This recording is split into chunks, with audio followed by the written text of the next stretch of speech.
Fala time, eu sou o Samir e esse é mais um Explicação contando a história do nosso Brasil varonil. Solta a vinheta.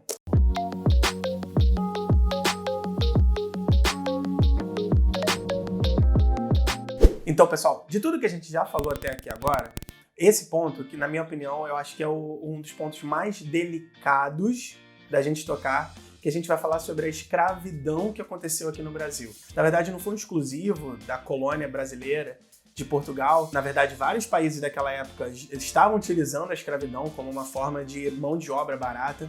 Mas, como a gente está falando aqui da história do Brasil, vamos focar no que aconteceu na nossa história, no nosso país. Então, algumas perguntinhas que a gente vai tentar responder no vídeo de hoje são: primeiro, por que utilizar a escravidão como mão de obra? Segundo, por que utilizar os negros vindo da África? Quais foram as diferenças entre a escravidão dos índios e dos africanos que vieram para o Brasil? Qual foi o papel desses dois povos na formação, nesse comecinho da formação da sociedade brasileira? Quais foram as principais características da escravidão aqui no Brasil?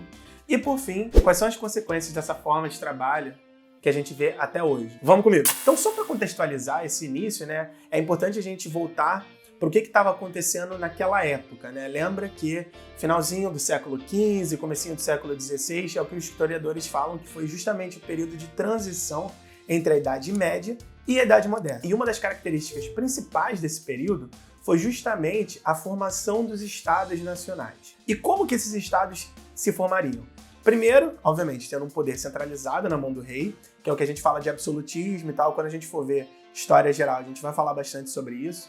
Mas também uma economia centralizada, uma economia toda na mão do Estado. E lembra que justamente aquele conjunto de práticas, que a gente pode dizer que foi a transição entre o feudalismo e o capitalismo, foi justamente o mercantilismo. Quais são as características do mercantilismo que a gente falou na primeira aula? Primeiro, metalismo. Então, o que significava ser um país rico naquela época, um país forte, um país com uma economia fortalecida, era a quantidade de metais preciosos que eles tinham, que era ouro e prata, tá? Então, para isso, eles precisavam ter uma balança comercial favorável também. Então, foi o que a gente falou, exportar mais do que importar. E, além disso, como todos os países estavam utilizando essas mesmas técnicas, eles tinham que ter alguma forma para aumentar a sua produção e aumentar também a busca por esses metais, que foi justamente um dos grandes motivos que levou a esses países, grandes países europeus, a terem colônias, para justamente eles conseguirem explorar o máximo que eles conseguissem para fortalecer suas economias. Mas como eu falei, eles já tinham essa visão de acúmulo de lucro, então para lucrar você tem que diminuir os seus custos. E o maior custo, na verdade, sempre foi a mão de obra.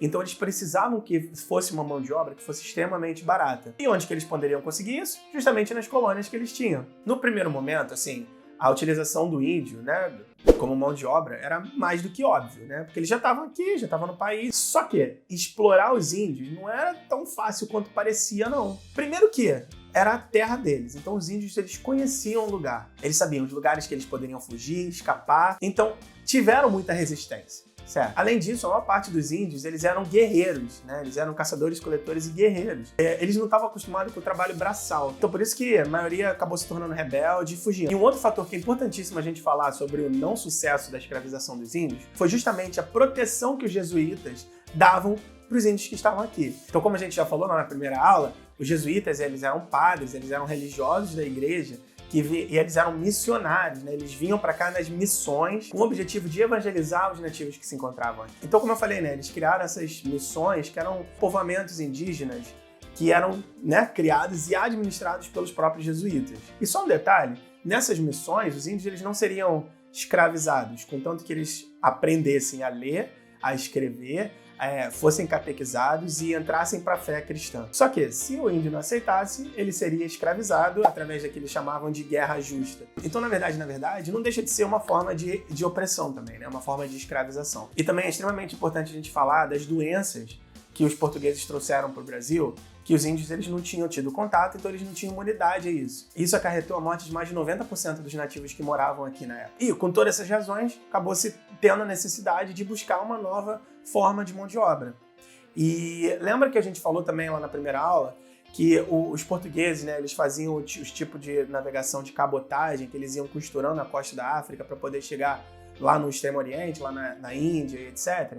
Então, para eles poderem costurar a África, eles precisavam colonizar, eles precisavam ter esses portos, então eles colonizavam essas regiões. E além disso também, essa forma de escravidão não pintou assim, do nada. Ela já era realizada lá nas plantações de açúcar, lá nas colônias do Atlântico. Então já estava se mostrando um mercado extremamente lucrativo.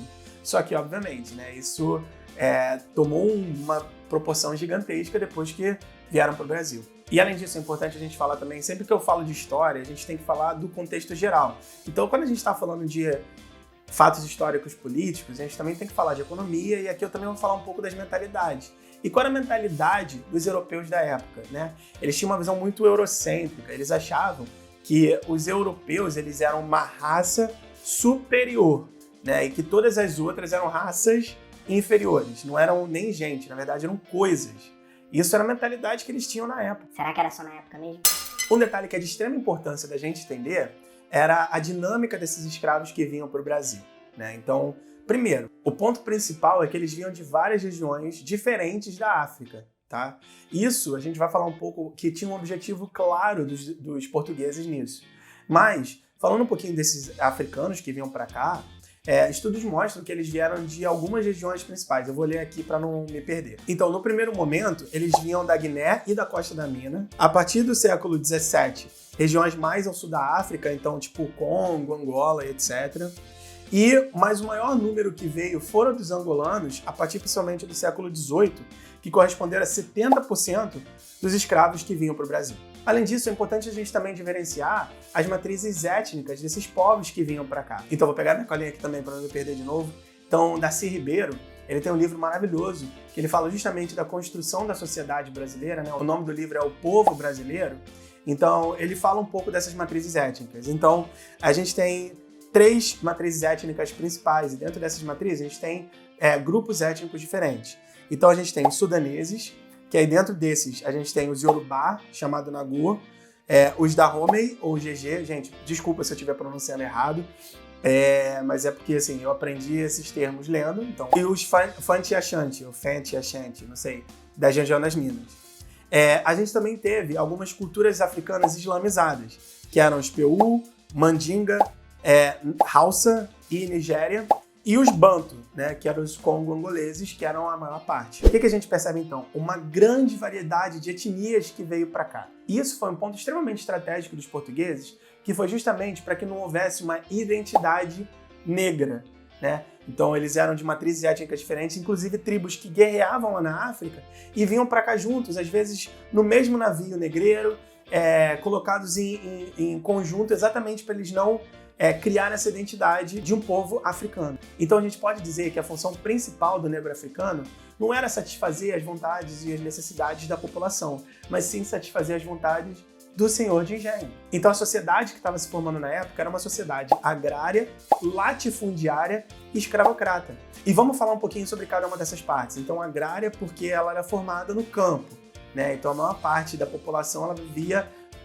concentrada dentro dos engenhos. E esses engenhos eram feitos em grandes propriedades de terras, ou latifúndios, então por isso que eram latifúndios, e era baseado no trabalho escravo. E a função dessa sociedade era, sim, gerar receita, gerar lucro para a metrópole, lá para Portugal. E como que funcionava dentro desse latifúndio, né? Então a gente chama de engenho, que é justamente para produção e refinamento do açúcar. E qual era o papel do negro escravo nos engenhos? Então, os escravos, de um modo geral, eles faziam um trabalho pesado, né, lá no campo de arar a terra, de colher, de plantar a cana-de-açúcar. Também tinha trabalho nas moendas, nas fornalhas, etc. Mas também tinha outro tipo de escravo, que era o escravo que ficava na casa grande, que a gente chamava, que era a residência do senhor de engenho e da sua família. Esses escravos, eles tinham uma expectativa de vida muito maior do que os escravos que trabalhavam no campo. Então, inclusive, a gente começa a ver nessa época uma mistura de etnias, uma mistura de povos, e esses próprios mestiços, eles eram preferidos para trabalhar em tarefas domésticas e, inclusive, na supervisão dos escravos, né? Então, os famosos capatazes, né? Eles, em sua grande maioria, eles eram formados por mestiços. E quando a gente fala de uma sociedade brasileira voltada, completamente centralizada na figura do senhor, isso é muito real, porque O senhor de engenho, ele não tinha limites para o seu poder, não tinha limites para a sua tomada de decisão. Esse cara, ele era o patriarca e toda a sociedade, inclusive a sua própria família, os escravos, os mestiços, os livres, etc., giravam em torno da figura do senhor de engenho. Mas vocês acham que enquanto os índios eram extremamente rebeldes, os negros aceitavam isso de boa? Sem problemas? Claro que não. Achar isso seria um erro.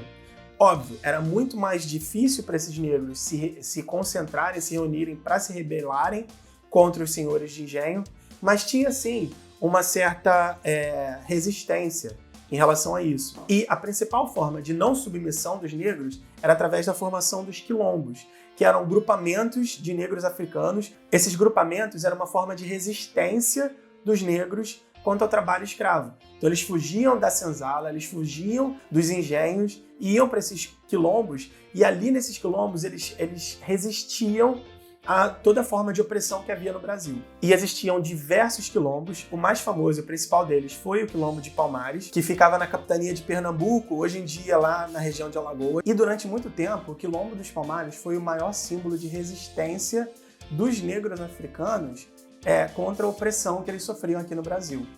E o principal líder deles foi Zumbi dos Palmares, que foi morto pelos portugueses que destruíram os quilombos. Só que é claro que a gente também tem que dizer que não foi tão fácil para os negros quanto foi para os índios se rebelarem e fugirem, escaparem, porque eles não estavam na casa deles, eles foram arrancados da sua própria terra à força, e eles sofriam aqui horrores que a gente não consegue nem imaginar. Os que pertenciam à mesma etnia, eles eram separados em engenhos por todo o Brasil, exatamente para não formar essa identidade que a gente falou lá no começo.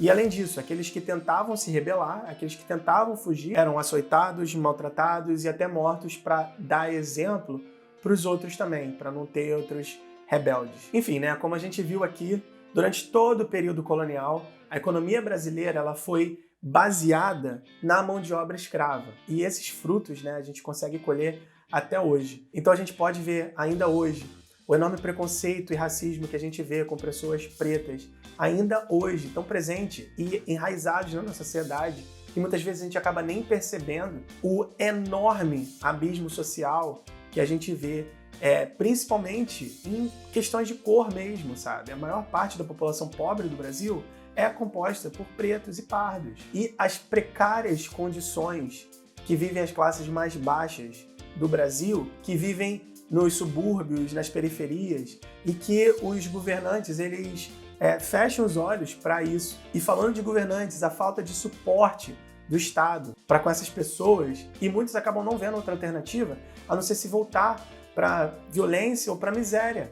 E essa justificativa que a gente vê dessa classe média e da classe alta brasileira, que usam de um argumento mesquinho, que é justamente para poder manter essas diferenças sociais, que eles acabam utilizando um ou outro exemplo de pessoas que de fato cresceram e conseguiram mudar de vida, para falar que, para argumentar e para justificar que todo o resto só não conseguiu porque é preguiçoso ou porque falta vontade, quer viver nesse mundo. E diversas outras consequências também.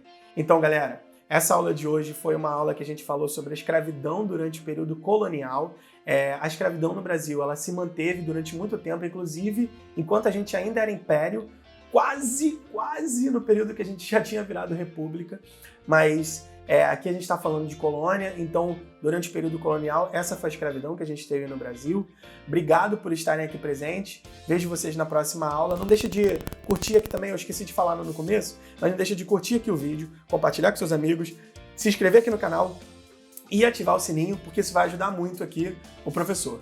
Tá bom, galera? Então beijo, vejo vocês na próxima aula, time!